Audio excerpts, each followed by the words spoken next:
نو د پیغمبر علیه الصلاۃ والسلام تعاملاتو کې د همسایه دپاره ډېر حقوق دي. د ټولو څه مخکینی حق هغه دا دی چې د همسایه حاجت پوره کول. که چیرې ته په دې باندې خبر سې چې زما همسایه دی، زما د همسایه بچان دي، د هغې په کور کې لوږه ده، د هغې په کور کې نفقه نسته، او د هغې بچان د لوږې او د نفقې په وجه باندې بېتابه دي، بیا خو د دې همسایه مدد کول پر سړي باندې فرض او واجب وي. او بیا خو به د دې همسایه سړی خیال ساتي، او بیا خو به د دې همسایه د ضروریاتو پوره کولو سړی بندوبست کوي. ځکه پیغمبر علیه الصلاۃ والسلام وایي لا یؤمن من هو شبع وجاره جائع الی جنبه.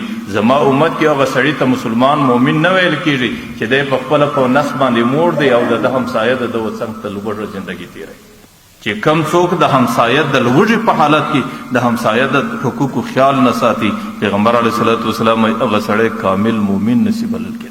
د دې معنا دا ده چې د همسایه د حالاتو څخه ځان خبرول دا پر انسان باندې د همسایه اولنی حق دی. پیغمبر علیه الصلاۃ والسلام حضرت ابوذر غفاري رضی الله عنه ته وصیت کوي، ورته ابوذره چې کله په کور کې کټو باندې کوې د هغې اوبه یو څه ور زیاتې کا، او د هغې په دې شوروا کې د همسایه یو څه خیال وساته. واغرف لجارک، یو غړپ شوروا د همسایه کور ته ور اسکوه. اوس د پیغمبر علیه الصلاۃ والسلام نصیحت چې حضرت ابوذر ته کیږي، دا نصیحت صرف د ابوذر در ذاته پورې محدوده نه دی، دا نصیحت د دې امته څخه تر قیامته پورې چې څومره انسانان دي دې ټولو ته د پیغمبر دا نصیحت دی. نو د همسایه اول حق دا دی چې د همسایه خیال ساتل، د همسایه حاجت پوره کول، او د همسایه په حالاتو باندې ځان خبرول. بعض انسانان په ډېره غلط فهمي کې هغوی چې کله د کال ابتدا راله، د روژې میاشت راله، نو د زکات یو څه پیسې د همسایه کره ور واستولې. همسایه مسکین دی، دی مالداره دی، د زکات یو څه پیسې ور واستولې. د ده دا عقیده سو چې بس ما د همسایه حق پر ځای کړي. حالانکه د زکات جلا حق دی، د همسایه توب جلا حق دی. صرف په زکات باندې د همسایه مرسته کول په دې شکل سړی د همسایه د حقوق څخه نشي خلاصېدی. ځکه پیغمبر علیه الصلاۃ والسلام وایي ان فی المال حق سوى الزکات، د زکات سما سوا د همسایه پر سړي باندې نور حقونه وي. بلې هغه حقونه کله کله د فرض او د واجب درجې ته ورسېږي. چې کله د همسایه کور کې څه نسته، هغه ناداره دی، د هغې خپل ذات یا د هغې بچي د لوږې څه بېتابه دي، په دې وخت کې خو بیا پر دې سړي باندې د زکات سما سوا د حق فرض او واجب دی، لکه چې د هغې مدد به کوي، لکه د لمونځ چې پر سړي فرض او واجب دی. ځکه چې کوم مسلمان د لوږې څه بېتابه وي او کوم مسلمان د هغې د تندې څه بېتابه وي، او په دې وخت کې ستا په وس و طاقت کې د هغې مرسته وي، بیا خو پر تا باندې د هغې مرسته کول فرض او واجب بلل کېږي. نو صرف د همسایه کره یو څه د زکات شی ورستول، په دې باندې د همسایه د حقوقو څخه د سړي غاړې نه خلاصېږي. او یو حق د همسایه دا دی چې همسایه ته د ماعون حق ورکول. لکه الله تعالی سوره ماعون کې لیکي فویل للمصلین الذین هم عن صلاتهم ساهون. هلاکت او افسوس د هغه چا پر حال دی چې هغه لمونځ کوي او په لمانځه کې غافله دی.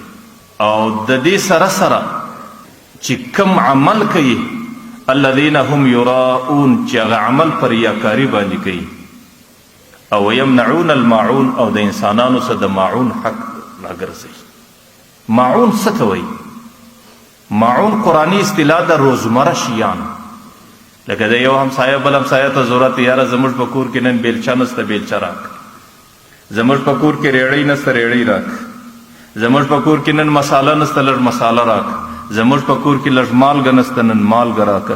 دا د یو همسایه پر بل همسایه باندې د ماعون حق دی، چې کم څوک د ماعون حق نه ادا کوي، پیغمبر قرآن کریم وایي د هغې پر حالت باندې هلاکت دی او د هغې پر حالت باندې افسوس دی.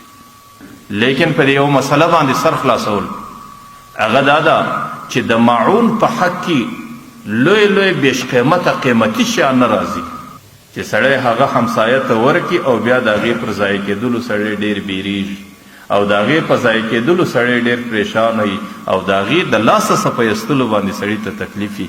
نو هغه لوی او قیمتي شیان دا د ماعون په حق کې نه راځي. او یو په دې خبر باندې هم سر خلاصول چې بعضې همسایګان داسې وي چې هغې بلکل د دې عادت ځانله جوړ کړی، هغې هر سابقې رازغلي نن دا نست، هر سابقې رازغلي نن دا نست. یو کله د انسان د ضرورت زمانه د ضرورت زمانه پر انسان باندې کله راځي، لیکن د بعضې انسانانو په محل کې دا مزاج جوړي او دا عادت جوړ کړی چې د هر شي متعلق خواستونه کوي نو د هغې څخه سړی معون را وګرځي د کثرت خواست او د کثرت غوښتنې پر بنیاد باندې نو دا امید دی چې هغې به هم د دې آیات په وعید کې نه راځي چې پر دې خلکو باندې هلاکت دی یا پر دې خلکو باندې افسوس دی. نو یو حق د همسایه پر همسایه باندې دا دی چې کله په دې باندې پوه سو چې زما همسایه محتاجه دی مجبوره دی نو د هغې همسایه مرسته